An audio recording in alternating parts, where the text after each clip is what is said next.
Okay, I'll call the meeting to order. Is there a motion to approve the agenda? So moved. Alan, I haven't seen the agenda. Is there anything on it other than the ferry issue? I haven't seen it either, but the only it's the ferry issue, which includes both the pending litigation and the proposed sale. Okay, all right. Is that a second? Sound? Yeah, yep. All right. All in favor, say aye. Aye. Opposed, same sign. It is approved. The purpose of this meeting today is to start off our board on the process we should now follow in connection with two matters. One is the pending litigation at the North Carolina Utilities Commission involving whether or not the ferry parking lot and the barge should be regulated by the NCUC. The second issue is the announced sale by Limited of all of the transportation system to Sharpview, along with the other remaining assets of Limited, substantially all of the assets of Limited, and for $67+ million. The first matter, the litigation pending at the Utilities Commission, has been pending for several months now. We have closely monitored it and kept our members advised of the actions that have been taken. There is presently a motion to dismiss by Limited pending before the commission. It is fully briefed and is ready for decision by the commission. This will likely occur in the next couple of months, but that is all up to the commission. The second matter, the sale by Limited, was just announced, and it is our understanding that in the next 30 days or so, Limited and Sharpview will jointly submit to the commission an application for approval of the sale and transfer of the ownership rights for the ferry and the tram. Today, we'll have a brief public meeting in which we, the board, begin our process for getting the facts, informing our members of the matters, and taking what action we think appropriate.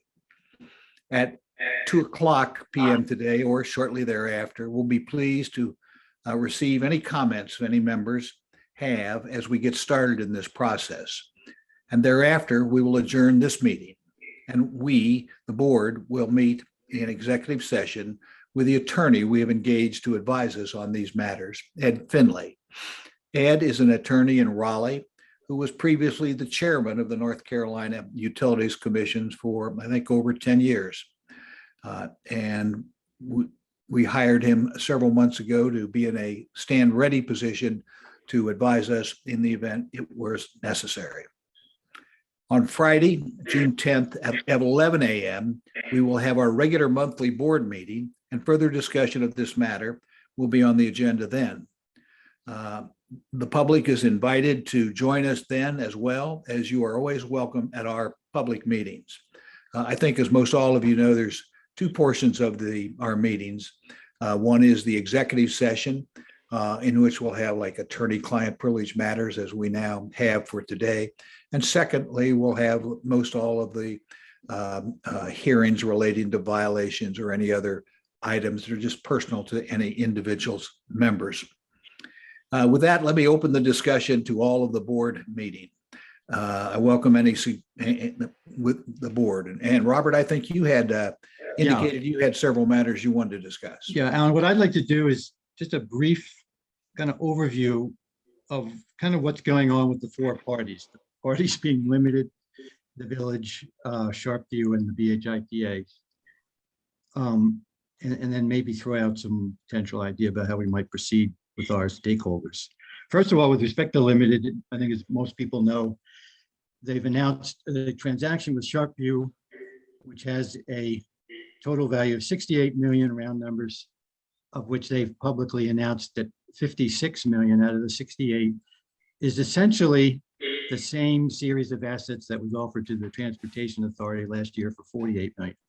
The difference between the 68 and 56 is the addition of the Chandler building, the parking on the island, and what they've called ancillary assets at the marina on the island and some ancillary assets at Deep Point. It's not totally crystal clear to me exactly what that means in detail. I think it would be helpful to get some additional information about those ancillary assets, although they're probably not that material. In fact, they are not selling all of their activity on the island. They're retaining their commercial properties, they're retaining their residential properties, and they're engaged in the various other activities which they're continuing to do. So this is not what we would call a total exit of limited from the island. It's really just focused on the ferry and associated marine assets on both sides. As Alan mentioned, that they're going to be filing with the NCUC for approval for the Sharpview transaction, and the NCUC is going to hopefully decide reasonably soon whether or not they're going to dismiss the two petitions or whether they're going to have a hearing. Limited is willing, and in fact at this point planning on the possibility of protracted litigation on the two petition issues, the barge and the parking with the ferry, and they have commitment from the Mitchell family to pay whatever the legal and ancillary other costs are to see that process through to the end, even though it may take quite some time.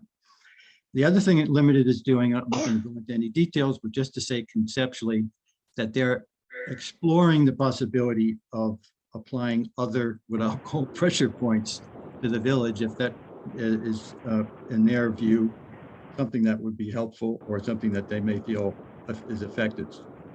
So we'll have to wait and see what exactly that potentially means and what the implications are. But they are exploring the possibility of protracted litigation and whatever else they can do to try to help get this thing resolved one way or the other. The village put out a statement, I think a couple of days ago, which was pretty hard, I think, for people to understand what it really meant. It was kind of generic. I couldn't really understand it. There was an article that Carrie sent around to the board that was some kind of what I'll loosely call an internet type of article, in which the mayor publicly was quoted in that article as saying that the purchase price is likely to be too high for the village to respond. They're meeting on the 10th of June in executive session to decide how to proceed. You know, are they going to throw in the towel with the NCUC? Are they going to proceed with what would be a very expensive litigation if the two cases, one or more of the cases survive and are not dismissed? That litigation could potentially cost the island, I don't know, I've heard estimates anywhere from $300,000 to $500,000. It remains to be seen. Despite any public announcements, there have been no real serious negotiations or dialogue between the village and the BHIT. And there were some exchanges, but it never really amounted to anything. There's been no real meeting of the minds in terms of trying to work together, and that nothing has happened on that side. Now, all of those exchanges took place prior to the announcement. Whether or not the village decides to re-engage with the BHITA at this point remains to be seen. And Limited has had no indication on what the village's proposed plan is about whether they're going to stop what's going on at the NCUC or continue that process. I'm hoping that the June 10th executive session meeting with the council, they'll come to some conclusion, and hopefully in a few days, we'll get a better sense for what, if anything, they're going to do. Sharpview is, I think the one good news about Sharpview is the local group. I think it's kind of a bit of an unknown. It's not a household name. It's not a name like Apollo or KKR or Carlyle, some of the major internationally well-known private equity funds. That's probably actually a plus, the fact that they're local. And if they end up with this thing being successful, hopefully that's going to be a better end result for the island, having to deal with the local private equity firm than some remote group in New York, for example. The guy who runs Sharpview, Lee Roberts, if you look at his background, he's a pretty sophisticated business guy. He's got a lot of background. He's no rookie in this business. He is politically plugged in at the state level. And he was involved, because he was working at with the state, he was involved in the formation of the BHITI whenever it was, I guess now 5+ years ago. So you can rest assured that he has a very informed view about the prospects of what's going on with NCUC in terms of what he feels is probably the probable outcome. I mean, he may be right, he may be wrong, but I'm guessing they're feeling reasonably comfortable that the outcome will go in their favor. This all remains to be seen. The Sharpview people are going to be meeting, I think, this week with the BHA to see if there's any plausible way for the two groups to work together. As you know, Sharpview, they're financial investors. They're not operating people. They don't have any expertise in running ferries or anything like that. So they need somebody to run the system for them on a day-to-day basis. And they're going to explore with the BHITA whether there's some basis for those two groups to potentially work together. So the BHITA is going to be working with them.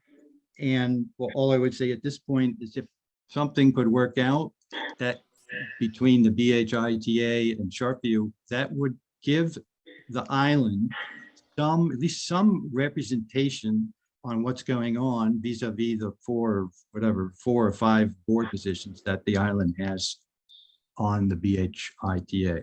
So, you know, there's if it does end up that a private equity group does acquire this thing, if they end up working with the BHITA, that could be a vehicle for us to have at least some input as opposed to being completely kind of out of the loop, so to speak.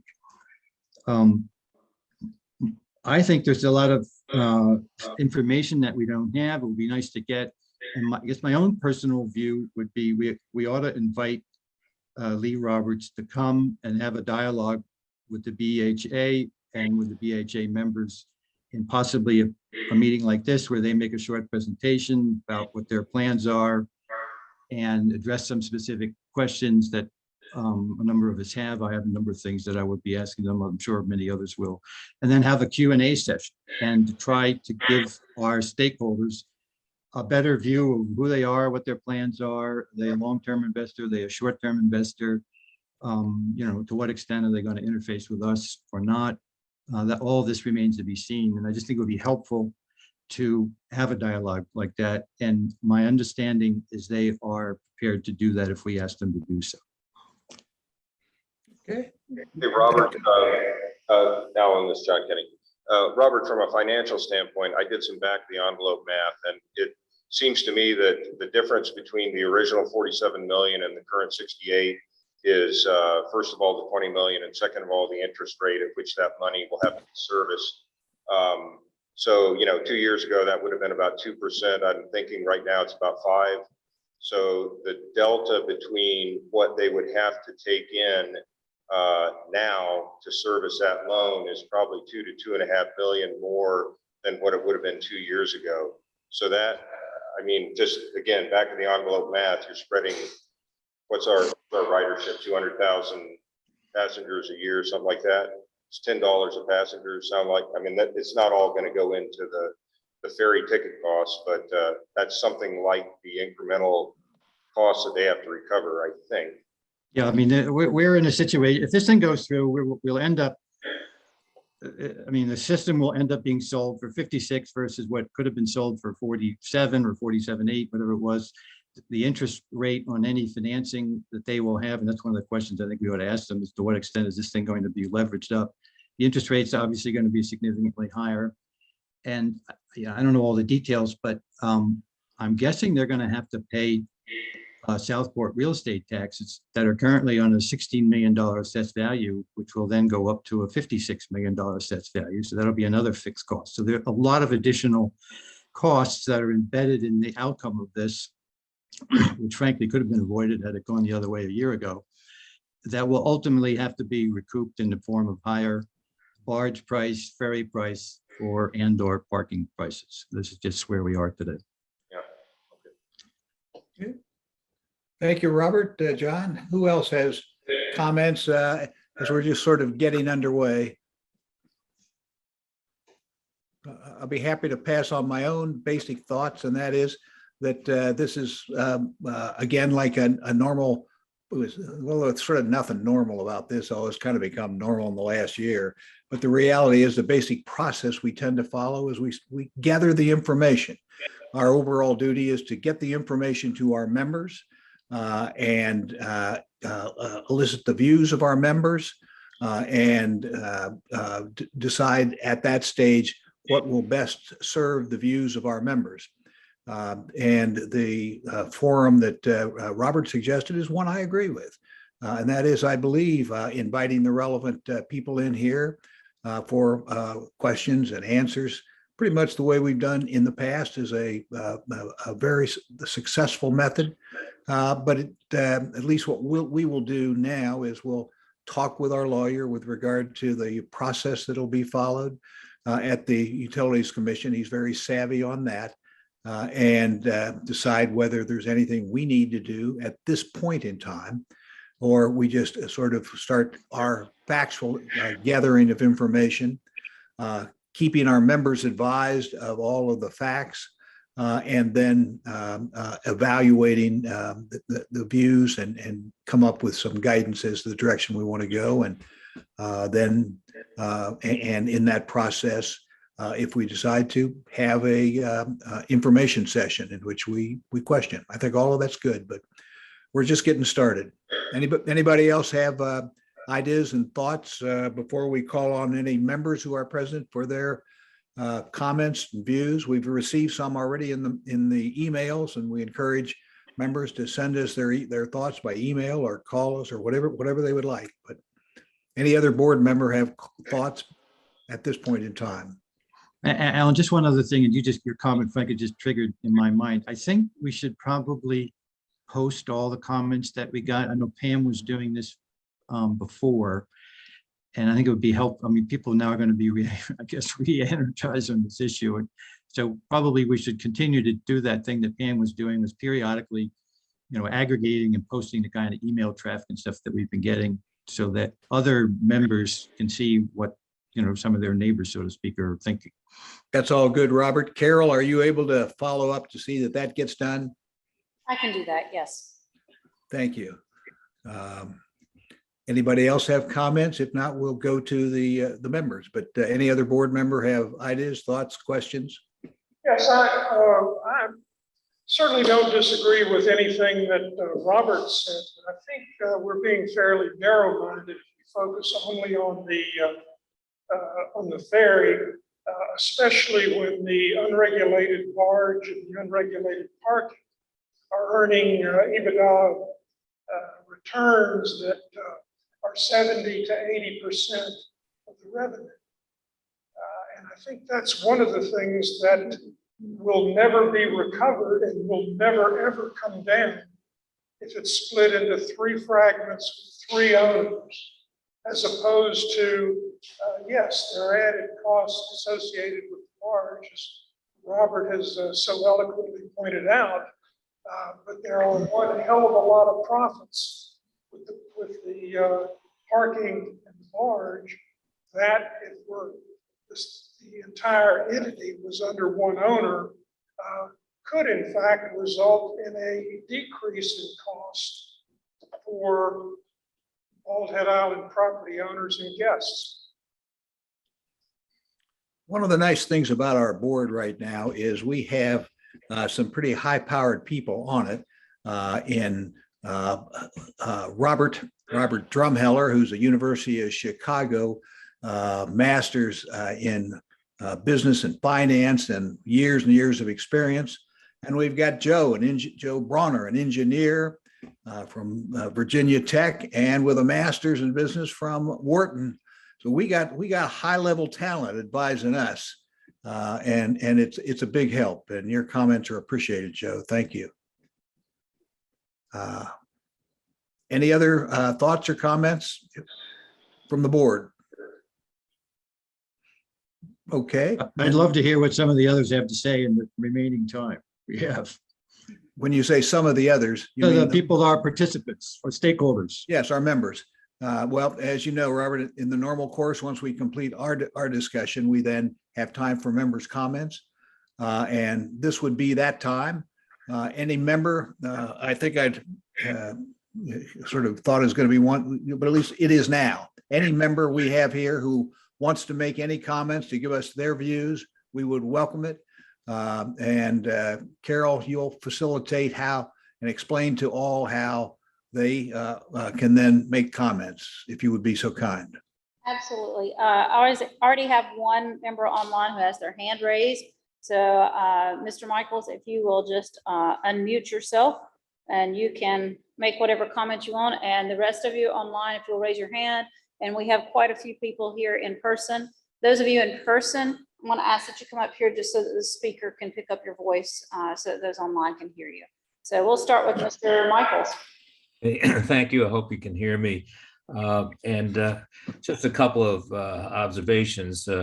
In terms of the problems with the way the transaction was set up initially, as I understood it, that there were concerns about the cost, all these issues regarding appraisals and so forth that the village was focused on. And then the other was to have more direct control by going away from the quasi-governmental structure that was set up to something that would be owned and operated by the village.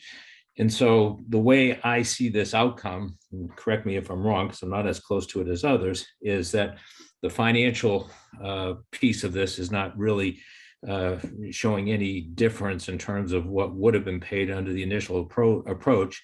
And in fact, the cost of financing at that time would have been maybe less than it is now. So the delay has had a major effect on what the cost of the transaction has been. And as far as local control and input goes, as much as you can express some maybe optimism that they'll deal with the transportation authority and indirectly there'll be some indirect community support. The idea that this is now going to a private equity company, local as it may be in some ways, is again a real adverse outcome. And so, quite frankly, I see, with all due respect to those who have different views, that this outcome is a major blunder, okay, on the part of those who are trying to manage costs and who are trying to have community input over a critical access point to the ferry. And I think the other complexity associated with it is, at least in my mind, Bald Head Island Limited had a connection to the island, the value of its real estate and its holdings. And therefore, access to the island was an important part of that particular financial equation.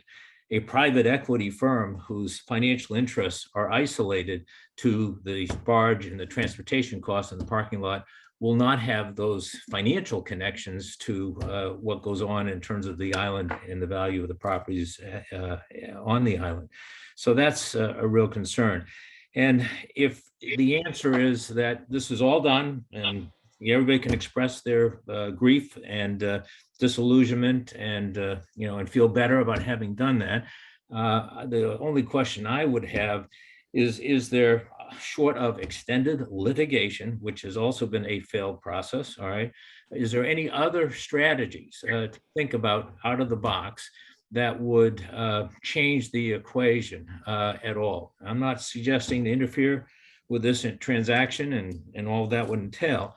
But for example, again, this is out of the box, okay? Are there any other options that even BHA could consider in terms of parking lot, real estate capacities in Southport as an alternative in the event that the costs of parking become overly burdensome? The problem with a monopoly of this kind, which it is, okay, is that there is no other competitive alternatives to the services and real estate that they control. And so is there any strategy that will give the community homeowners some relief from the monopoly by either looking at other land purchases, whatever, again, just to diminish the degree of control, okay, that this new owner will have over critical assets related to the future of the island. I know it's probably a long shot, but in order to break the competitive control, you need to think about alternatives that would introduce an element of competition that won't exist once this deal goes through. Thanks. Joel, thank you for those excellent comments. Joel, you're one of the many strong participants we have on the Long Range Planning Committee. I hope you'll take your good question to the Long Range Planning Committee as well, and we'll probably do the same. And that is, what alternatives can you come up with? Because your committee is really the think tank for the association, and we look to you all for good ideas and suggestions. And thank you for your comments. You're welcome. Thank you for listening. Joel, let me just say briefly, I'll talk to you offline, but there is a theoretical possibility of a competitive parking lot across the street from the existing one we could take a look at. Are there any other comments from members who are here with us today? Yes, we have one in person and one online. So I'll let you come up here and you can do this one. You just need to come up here so they can hear you through the speaker. Sorry, you have to get up. Just a question. Ellen, it's Bob Blau. Did I understand that the association has hired a regulatory attorney to do what? We have hired a regulatory attorney and some months ago. That is when the litigation was filed. The island village had requested that we intervene in the pending litigation. And as we had some years back in the 2012 period of time. And the board considered whether or not to do that and concluded that at this point in time, it didn't make sense to intervene, and we would just be wasting our members' money to intervene. But nonetheless, there may well come a point in time for a variety of reasons in which intervention may make sense. And so one of the factors the board has discussed, considered is whether it makes sense, and that's yes. The answer is yes. We've hired someone, and that was the basic reason. And for the most part, he hasn't been doing anything now other than just staying alert to what's going on. But then now that we have a application for the sale, which will be pending, we'll probably be looking to him more for advice and counsel now, how we can best help our members by staying abreast of and or participating in any meaningful respect in the application process. Is that responsive, Bob? Yeah, it is, but it triggers a couple of other questions, if I could. Is this person a former utility commission member or chairman or what? Yeah, yes, he is a lawyer who graduated from UNC with honors, practiced law in Raleigh, was, as I best recall, appointed after a number of years of practice, I think in maybe 2000 and I don't know, 8 or 9, appointed to the Utilities Commission. And he then in about 2012 became chairman of the Utilities Commission. He was chairman of the Utilities Commission at the time our rate case was there, Bob. He's very, very familiar with Bald Head Island and the issues. And he continued with the Utilities Commission, I think till about 2019, when he then went into private practice of law, doing representations before the Utilities Commission. This is one of the best people we could possibly get. Well, I wouldn't doubt that is true at all, Robert. I'm curious though, since he does have working understanding of the 2010 rate case and what's going on with the ferry generally, have you guys asked him for an opinion on the village's petition?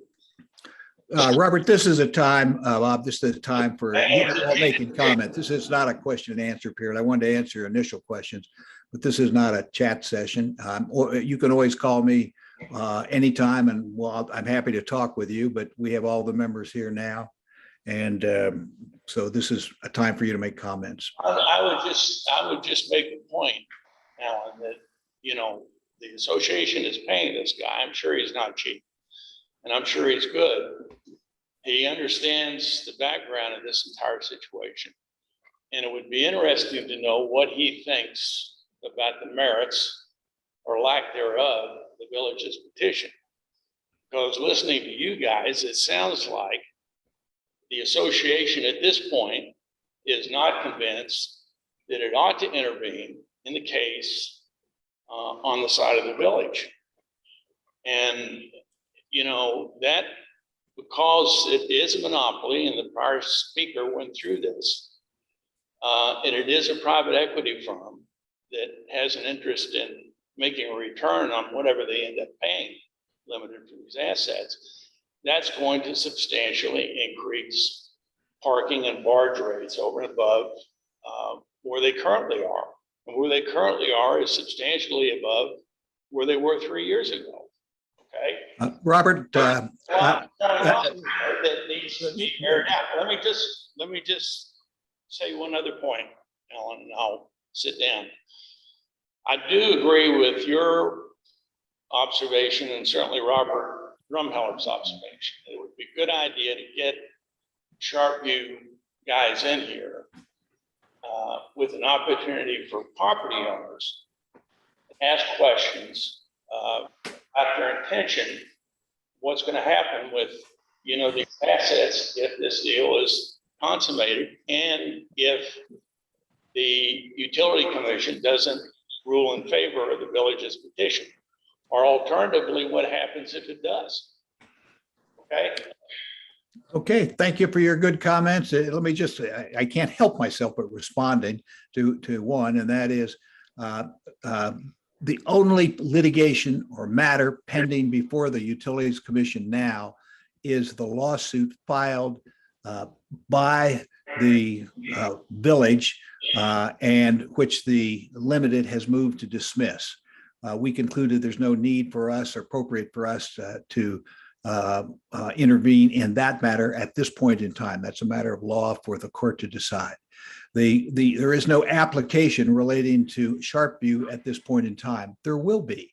And our understanding is in the next 30 days that will take place. That's why we are getting involved now, Bob, to make a decision what, if anything, we should be doing. And that's why we're seeking the advice of our counsel on that matter.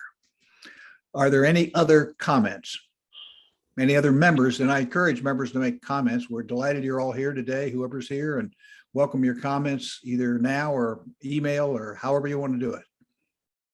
Whoever is iPhone 2, have your hand raised. Hey, can you hear me?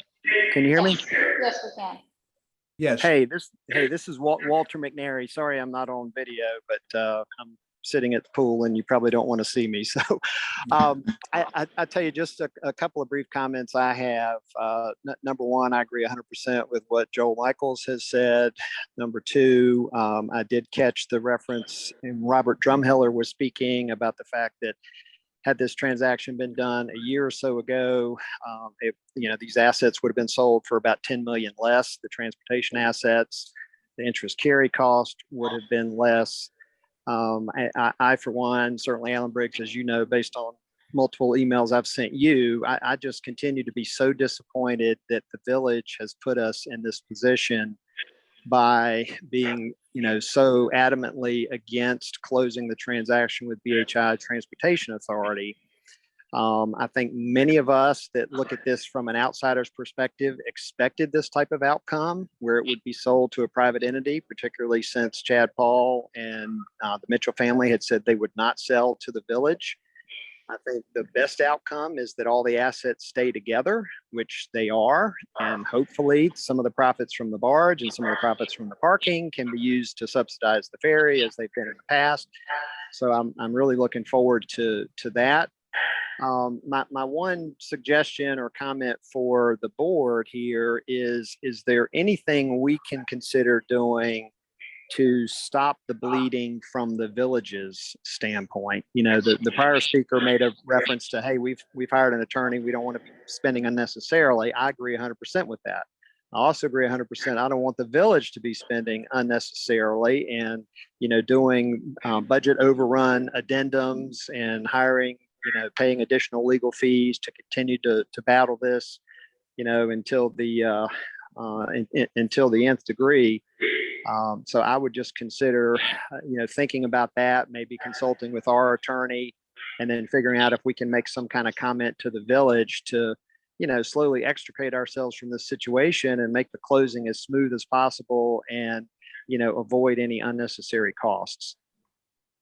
Thank you, Walter. I appreciate your fine comments as always, and we will take them under consideration and we appreciate them. Okay. Thank you, guys and ladies. Walter, or not Walter, but any other members, and any other members have comments for us? We have a Mr. Peel online, and then we'll check, and then we have someone else in the room.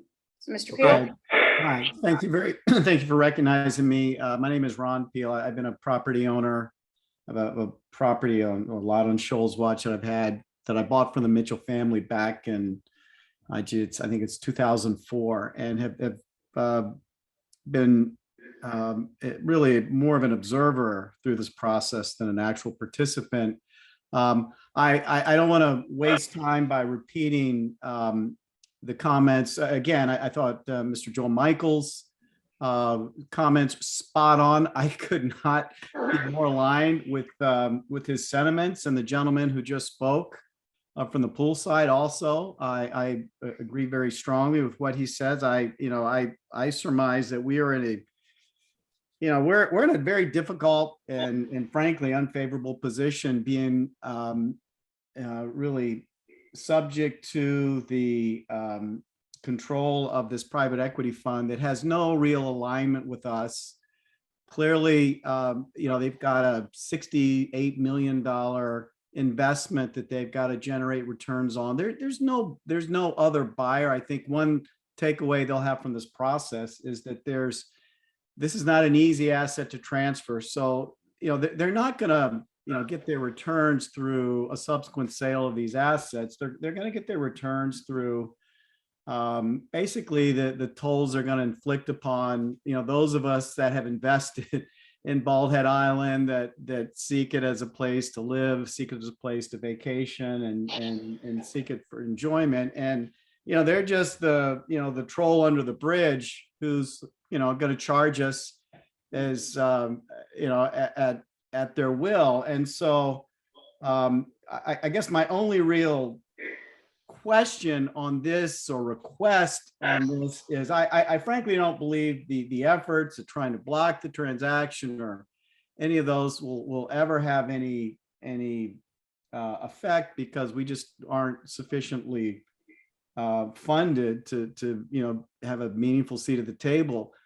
But given that they're a monopoly, given that there's some common law protecting us in that, I really ask with all sincerity that we do as much as we can to put in place some kind of pricing controls, whether it's through status as a property owner, or status as a business owner, status of somebody that is contributing to the asset value of Bald Head Island.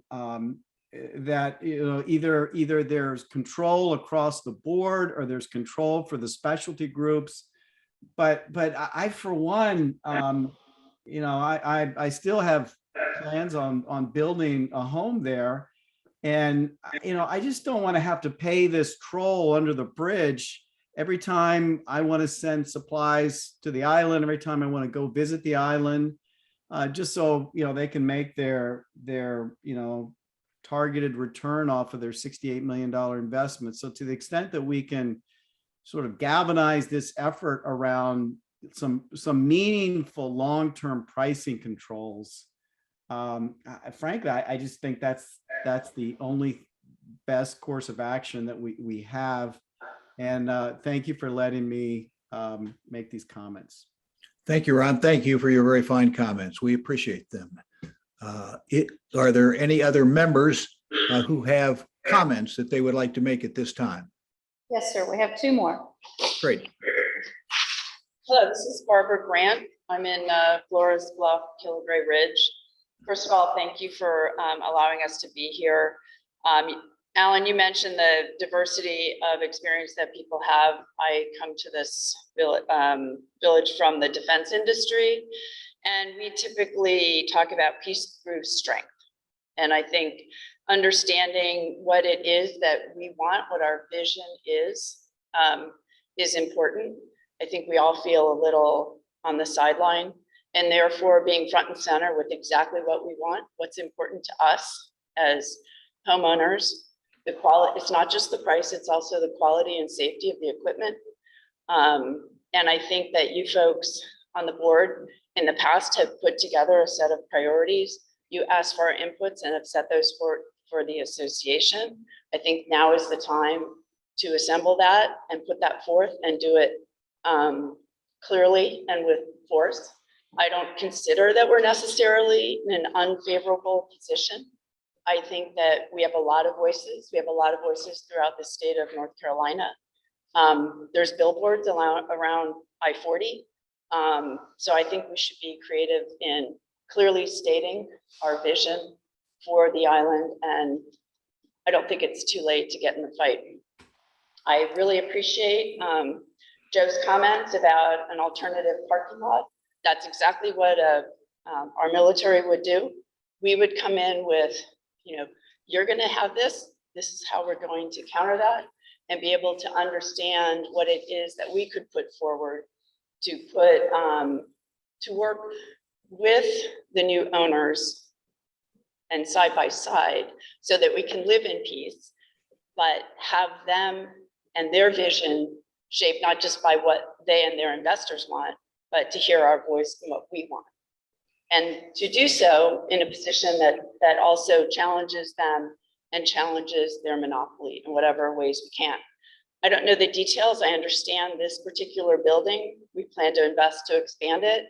I think it's a beautiful building. I think we need an alternative parking lot as a strategy, countering what could be a monopoly, and that would be a better investment to pursue. And those types of ideas, I think, should be put forward. I think the association should not just inform. I think you should coalesce around our priorities, make those clear, and make them authoritatively presented to the folks at hand. Thank you. Thank you, Barbara, for your outstanding comments. Barbara Grant is president of our largest sub-association, Kilgary and Forest Bluff, and represents and speaks for a lot of our members. And we are delighted you could join us today, Barbara, and give us your comments. We will certainly take them under consideration as with all of the comments we have received. Are there any other members who would like to speak? Yeah, Alan, this is Bob Nixon. I'm down on 4 Seton Court. And I would just like a little bit of clarification. We talk about a lawsuit that the village has. Who's the lawsuit against? My understanding was that they filed a petition with the Utilities Commission to raise or regulate, see that we could regulate the barge and that we could regulate the parking lot. Yes, that's. Or is it a petition that was filed? Because my understanding was a petition filed, not a lawsuit. Well, the petition or a lawsuit is essentially the same thing. The title of what it is varies as to where it is. This is a pending in an administrative agency. Sometimes people don't identify actions pending in an administrative agency as lawsuits. But they're just as much lawsuits as anything else. That's two parties disputing what the law is and how it applies to a particular situation. Some states call them petitions, some states call them lawsuits. It doesn't matter. But Bob, you understand exactly what it is. And that is the village has filed a lawsuit seeking to have the private property owned, which is owned by Limited, the parking lot and the barge, as coming under the control of the Utilities Commission. That's the issue that's pending. The motion to dismiss that has been filed by Limited, saying the law does not permit this lawsuit because there are a variety of reasons, they said, but essentially saying this is not a matter proper and appropriate to be heard by the Utilities Commission. There's no dispute. And the village has disputed that and said, we think there is. It's a fairly technical legal question, but it's pretty straightforward in another respect. That's been fully briefed and excellent briefs by both sides. Both parties are well represented. I've studied both briefs at some length, studied the case law they presented, and the fact is both sides have done an excellent job of sending forth the case law so that the commission will be in a position to decide this matter, we think, properly in the not too distant future.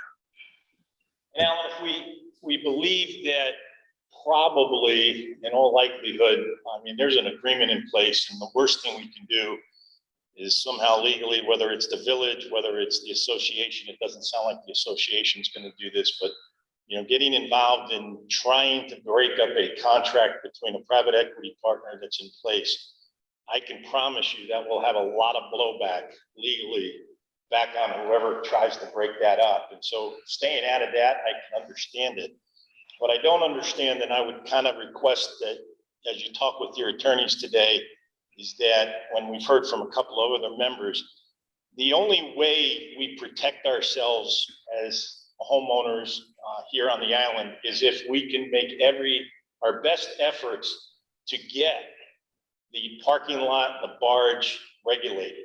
It is a monopoly, and there's a lot of good case, I gotta believe, good case law that could protect us and at least prevent them from continuing to raise rates to create profitability, because they're not going to own this for more than 3 to 5 years. I mean, no private equity firm holds on to anything more than 3 to 5 years, and they hate regulation. So, I don't understand our position. I'll respect it, but I would highly request that you reconsider getting more involved and getting all of our members involved in pushing forth the Utilities Commission to regulate this if we can. And that, I know you're going to talk to your attorneys on. Thank you, Bob. But rest assured that we did study at length the briefs filed by the village to be sure that all of the proper law in the state of North Carolina and around the nation that is supportive of the village's position has been presented. It is before the commission. They have the law in front of us. It would be, at least we concluded, it's not necessary for us, or just be duplicative and wasting the members' money on legal fees to duplicate that effort. But one of the things we're doing, continually doing, is reevaluating, and as this moves along, make continuing judgments as to what's the best way we represent our members, but in these matters. These matters are exceptionally important to all of us. And we appreciate your fine comments and your help, Bob. Thank you. Alan, if I could, I don't know if this is an appropriate time. I don't know if I can. Can I ask a question or make a request of BHA on a different topic real quick? This wouldn't be the time, but you're always free to call me or Carrie, either one of us. And we are happy to respond to you in any way we can be of helpful. All right. But are there any other members that have comments at this point in time? Anyone else? Yes. One more. Great.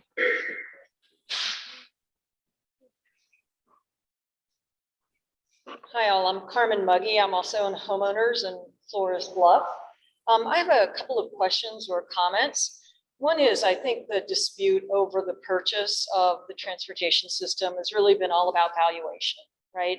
And so there's a couple of things, kind of new data points. One is the lawsuit or petition, whatever it is that's being served.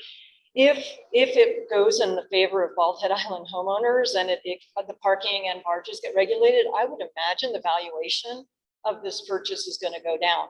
And that may actually make this other, private equity, reconsider. But secondly, I think that's also my limited knowledge on this, just watching it from the sidelines, is what stopped both really the BHA Transportation Authority from going forward with the purchasing.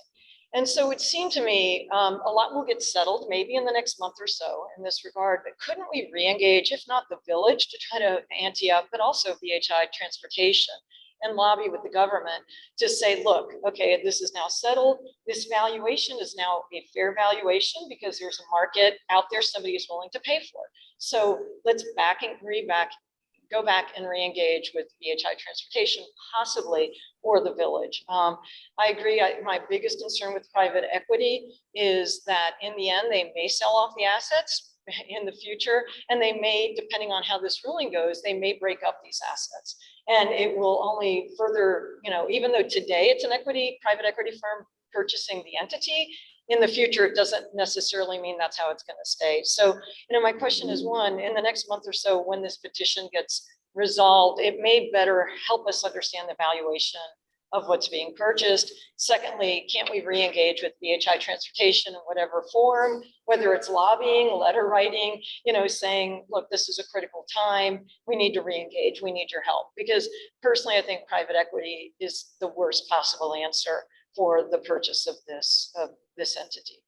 Thank you for your time and your leadership to the BHA board. Thank you, Carmen. Appreciate your fine comments, and I appreciate your great leadership of our committees over the years and your help. Do we have any other members who have comments they would like to make at this time?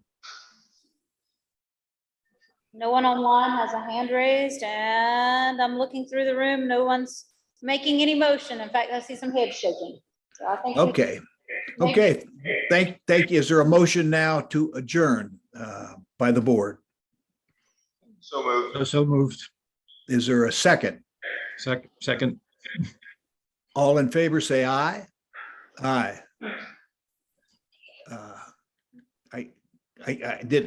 All opposed, same sign. It passes. We are adjourned. Thank you all for attending. We appreciate it. All right, so do we have a separate call in with the lawyer now, separate number or something? Or? It's the same Zoom. Just hang on a few moments. Oh, just hang on. Okay. Mhm.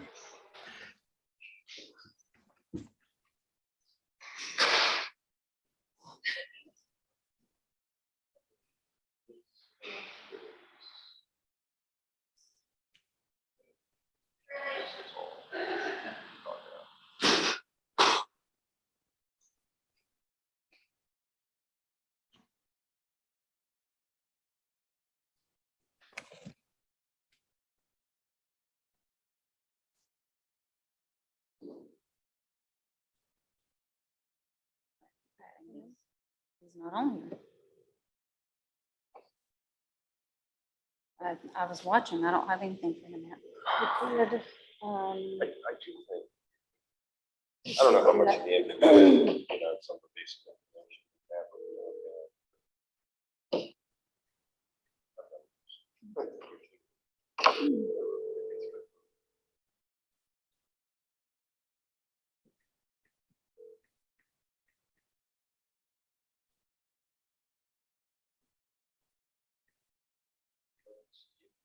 One question for this guy is how much can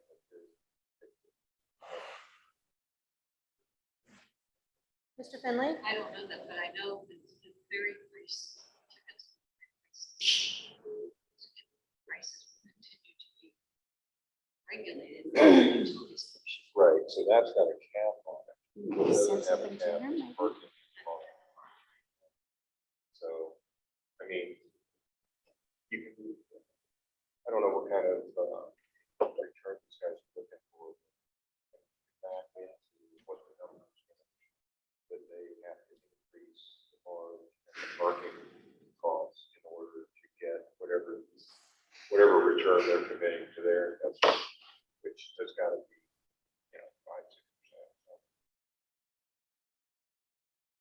5-6%. We're having some difficulty getting Mr. Finley connected here. Okay. It is for sale. I don't know if that means Robert knows more about that. I mean, I've seen the advertisement.